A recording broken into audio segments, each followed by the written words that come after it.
और इस वक्त की बड़ी खबर आपको बता दें, अपोजिशन को एकजुट करने में जुटे हैं नीतीश कुमार। लखनऊ में अखिलेश और नीतीश कुमार की मुलाकात हुई, जिसमें तेजस्वी यादव भी मौजूद रहे, नीतीश कुमार के साथ रहे। और यहां नीतीश कुमार ने साथ ही अखिलेश यादव ने ये बात कही है कि मिलकर काम करेंगे, एकजुट रहेंगे। बीजेपी को हराने के लिए मिशन 2024 को साधने के लिए अपोजिशन जमातें मुत्तहिद होती हुई नजर आ रही हैं।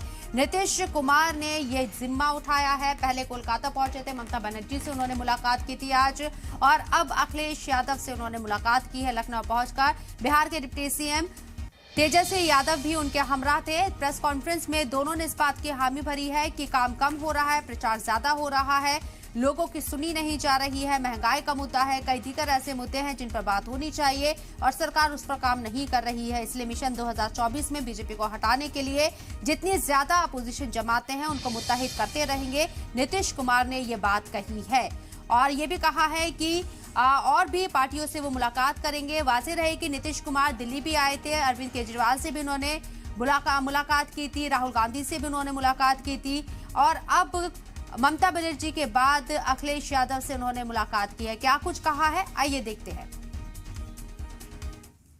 और जिस तरह का लोकतंत्र पर संकट है, लोकतंत्र को बचाने के लिए, संविधान को बचाने के लिए भारतीय जनता पार्टी की लगातार गलत आर्थिक नीतियों के कारण किसान, गरीब मजदूर तकलीफ और परेशानी में है, संकट में है।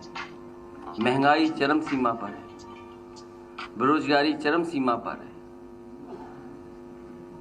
और इस भारतीय जनता पार्टी को हटाने में हम आप लोगों के साथ हैं।